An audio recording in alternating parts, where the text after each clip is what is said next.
Hello everyone, Team709 here on the No Limit Gaming YouTube channel page for this week's Tech Doctor segment.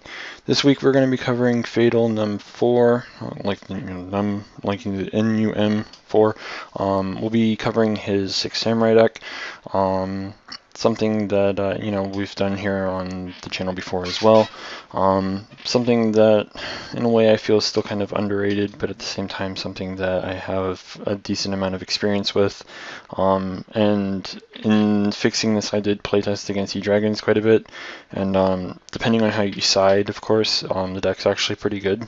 At least the way it's played for me. You could different play styles, whatever. I'm just speaking out of personal experience. It's played well for me when I'm playing against E-Dragons. But yeah, so it's something that, because I tested around with it and whatnot, I was like, okay, yeah, I can fix this, so I fixed it. So, let's just kind of go over his build, and then we'll get into my build, explain some of the fixes that I feel need to be explained or anything like that, and, because that way maybe we can get this thing done a lot faster than we normally do. And by normally, I mean how we used to do, but before we had to delete all our videos, of course.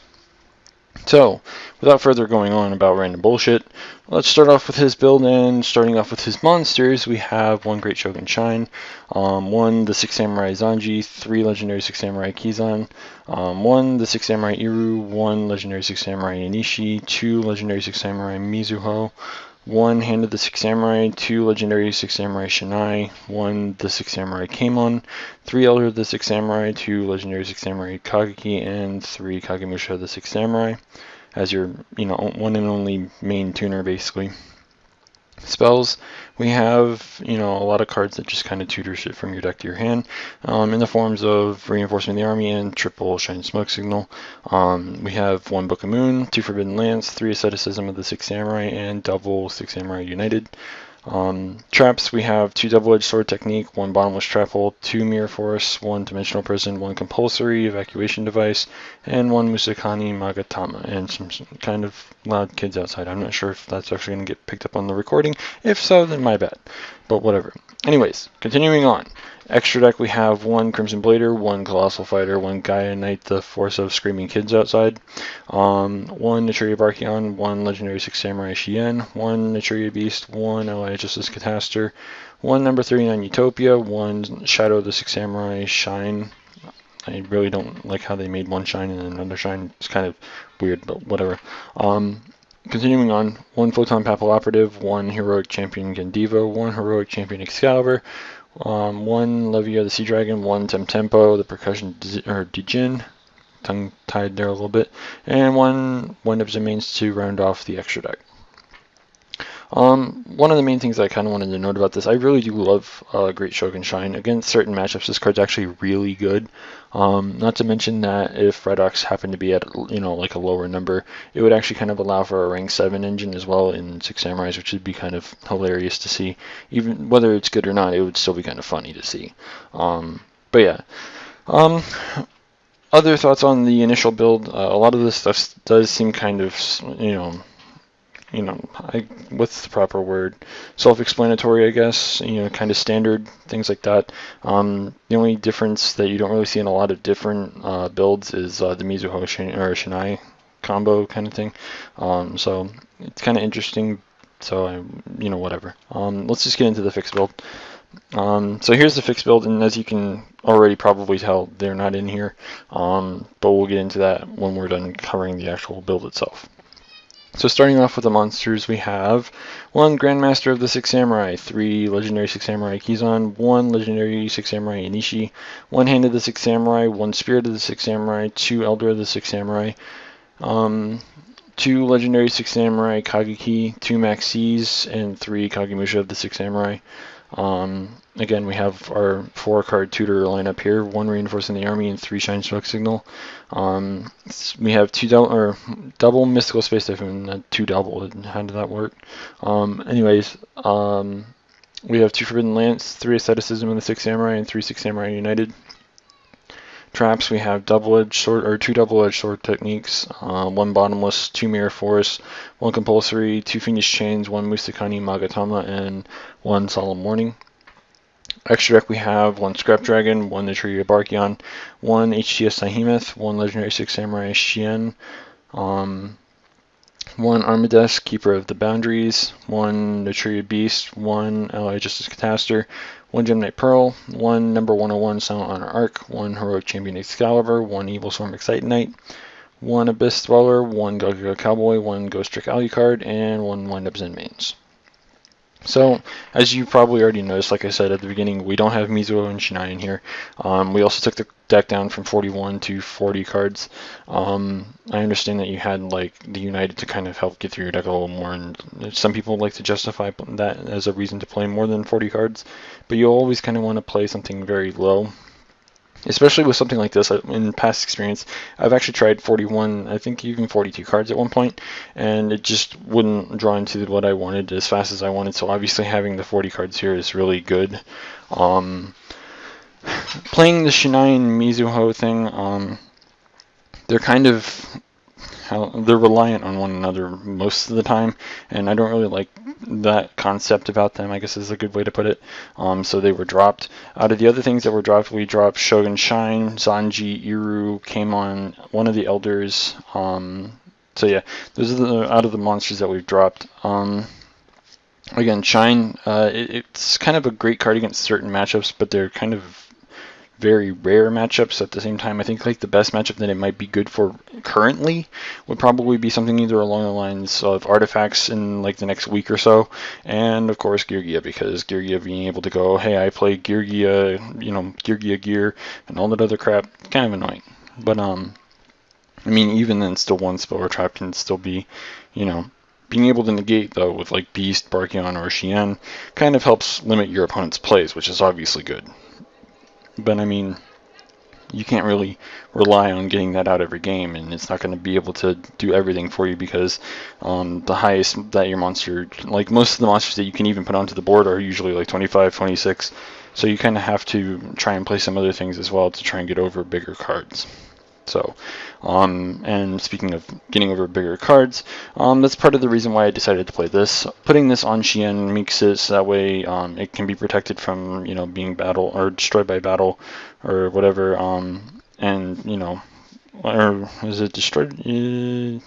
Just destroyed in general. Sorry, I kind of thought there's some union cards that just say by battle, but whatever. So yeah, Spirit protects your monsters, especially Shien, from being destroyed in general. Thank you, Screaming Kid, for helping me explain this. So yeah, being able to protect it, and on top of that, making it a 3,000 beat stick, and also the free draws that you get off of it is just really good. If it's something that you don't really find giving you or netting you more cards as fast as you want them to be, you could probably drop it for a third maxi. But I would honestly recommend siding the third maxi if you decide to use it in the first place. But yeah, in testing, the Spirit's actually been really, really good. I used to never really play it, but it's proving to be really good right now. Let's see here, we added in Grandmaster of the Six Samurai as well. Grandmaster is just that 2100 beat stick that you can drop, and the way that the original Six Samurais played, they used to just normal summon Spirit afterwards, equipped to it to make it a 26 and just attack, and they also had the whole Great Shogun Shine thing at the same time. That was back when the Samurais were a really huge problem, and the only way you can get Grandmaster was either super or secret, stuff like that.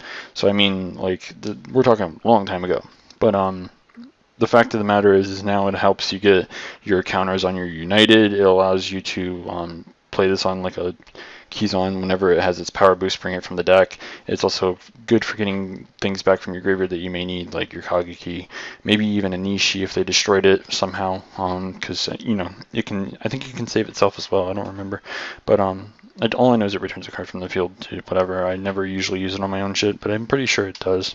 But yeah. Like, Grandmaster's just an overall good card.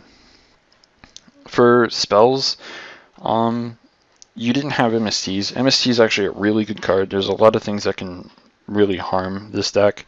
Fiendish Chain is obviously a thing. If they can somehow get around the the Shien effect. Like they go, oh, I do something to force its activation, you try to negate, I'll just Fiendish Chain you. Having MST or Forbidden Lance there to kind of protect your monster from things like Fiendish Chain are good. There are also a whole bunch of other things like artifacts are going to be a thing. You can MST during their turn and prevent them from being able to do whatever. You can MST an Abyss Sphere that's being activated because mermails are still a thing. All that other happy crap is just a really good card. I wouldn't play it more than 2, and I wouldn't play it as a 1 of. 2's like just that smooth number. It's just really, really nice. So yeah, and I'm not sure why you weren't playing 3 United. Maybe because you don't like the idea of them like clogging in your hand or whatever. When I was testing this, I did open multiples, but they didn't clog. So I don't know if it's just bad luck on your part, if that's the case, or what your actual reason was behind only playing 2. But playing it at 3 for myself, personally, out of my own experience, it plays pretty well at 3. So I do recommend playing the 3rd. As for the spells that we dropped, the only spell that we dropped was Book of Moon. A lot of the space that we got for adding more cards came out of the monsters. Playing a smaller monster count with 6 Samurais usually has proven to be much better in the past. So, I mean, what can you do, really? I mean, it just makes the deck a little better. It's hard to really explain why, even, but probably just because, all the protective back row and all the searchability and the draw power and all that other happy crap. But, whatever. Out of the traps, the only thing we dropped was the Deep Prison, and we added in 2 Fiendish Chains and a Solemn Warning. So, I mean, I don't know if I really need to explain Fiendish Chain and Solemn Warning, but yeah. Something that I want to mention though, I did kind of consider Soul Charge. Soul Charge, in my opinion, is kind of here and there. This and that type of thing. Double-Edged Sword technique can be activated and used as a defensive card. It puts out 2 monsters that they have to kill rather than, damaging your life points. It also allows you to not only make like a Synchro or something on your turn, or even an Exceed. It not only does that on your turn, but it allows you to still be able to attack. So, I mean, you can summon 2 Kizan's attack over something that might be potentially threatening on your opponent's next turn, and then just use them to overlay or, synchro with or something. So, it's kind of here and there. I do kind of recommend testing back and forth between, 2 Soul Charge, 2 Double-Edged Sword, or maybe 1 of each, something like that, just to see how it kind of feels for you. I haven't personally tested Soul Charge yet, but at the same time, Double-Edged Sword technique has actually proved to be played much better than what I actually expect Soul Charge to do. It would be nice to make like Beast Sparky on Shien or something like turn 1 because of it, but I don't think that it's kind of worth it unless you have a way of getting over something that's bigger than what your opponent can put out. And obviously E-Dragons have things like Blaster, and they can synchro into much bigger monsters, so you have to kind of find a way of being able to be not only defensive, but able to be offensive with whatever you're playing. Again, that's coming from personal experience, though. So, let's see here. Out of the extra deck, we dropped 9 cards. We dropped Crimson Blader, Colossal Fighter, Gaia Knight, Utopia, Shine, the Shadow of the 6 Samurai, Papal Operative, we dropped Gandiva, Olivier, and Temtempo. Temtempo I actually kind of want to still try with. Card's really good in my opinion. It's just good for taking away your opponent's useful materials and kind of setting them back just a little bit. If you happen to have it on board and they just like decide to go, oh hey, Excite Knight, well you can take their last material and they can't Excite Knight anymore. The same goes for like Dweller. If Dweller somehow is hurting you, then you can easily just be like, oh no. Same goes for a lot of other cards. Felgrand's a popular one because of E-Dragons, things like that. So if you really can't use some of the cards in here, like if this is IRL based and you don't have access to Excite Knight or Shark Knight, I do recommend either continuing using use Temtempo or try some other things instead. But things we added: Scrap Dragon, losing my voice. 1 HGS Behemoth, 1 Gem Knight Pearl, 1 Armadeus, 1 Silent Honor Arc, 1 Excite Knight, 1 Abyss Dweller, 1 Cowboy, and 1 Alucard. Alucard's a good rank 3 to kind of go into. Gets rid of threatening back row, and then you can just kind of continue playing from there. It's also good for late game whenever you might be trying to make a push for game. So, I mean, just an overall good card. Cowboy, I mean, there's always going to be like those potential situations where you need to do that extra 800 damage for game. And it's also good for getting over major threats. It can become 25 and make your opponent's monster lose 500. So, I mean, it's kind of good for that as well. Dweller, E-Dragons, Heretics, they're still kind of a thing. Plants to an extent. Mermails, a whole bunch of decks. Dweller is just really good. Excite Knight and Silent Honor, I really don't know if I have to explain these. Both just generically good. Taking threats, getting rid of your opponent's board when they kind of have the advantage over you, etc. So let's see here. Pearl. Pearl is kind of not tempting, but like kind of back and forth as well. At the same time, it's kind of easier to make Gaia Knight, but at the same time, Evil Storms are kind of a problem with Ophion. Then you can't synchro, so you have to rely on your exceeds. Pearl's kind of there for that reason. You just attack over Ophion, things like that. It's part of the main reason why it's there. And on top of that, it's also like the biggest thing in the extra deck outside of Scrap Dragon. So, outside of that, we added Armades. Bujins are getting. They have 7 Honest. Okay, let's just put it that way. They have 7 Honest. This kind of helps get around that because they can't activate anything until the end of the damage step. So, I mean, it's kind of just good for that in general. It's also good against a lot of other things. So, I mean, like you can probably think of a whole bunch of different situations, scenarios, whatever, that it's kind of good. Sahemoth kind of took over Gaia Knight's place. It's good for removing threats. You never know, you might actually run into something like Beel's Infernities, whatever. It's good for just removing Draco Sack from play, even like Big Eye or something. If you can't get rid of it for some reason, you can get rid of Big Eye by crashing into it or something. Like, there's a lot of things that Sahemoth can actually take care of for you. A lot of people, I don't think that I see very many people actually play Sahemoth, but when they play it, they can realize that it's kind of a huge problem for your opponent because they have to do a lot of work just to get it off the board. And lastly, Scrap Dragon. Scrap Dragon is just that card that's like, okay, I have this useless card in my hand or something at the moment. I can set this and blow it up and get rid of a threat off of your field. And on top of that, it's not like Diamond Dire where you can only use it once. You can use it once per turn during each of your turns. So, I mean, I don't know if I really need to explain it all that much.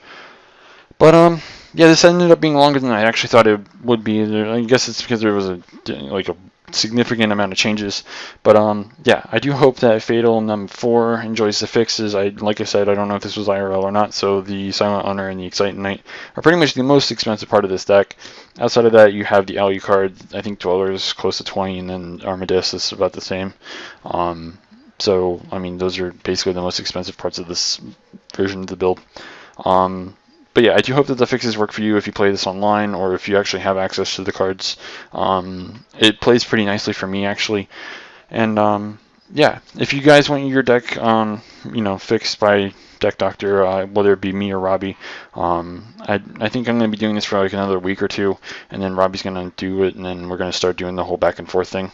But yeah, if you want your deck fixed, be sure to message it here to the No Limit YouTube channel, and hopefully we can get to it in the upcoming weeks. And if you haven't already, don't forget to rate, comment, subscribe. And until next time, this is Team 709 signing out.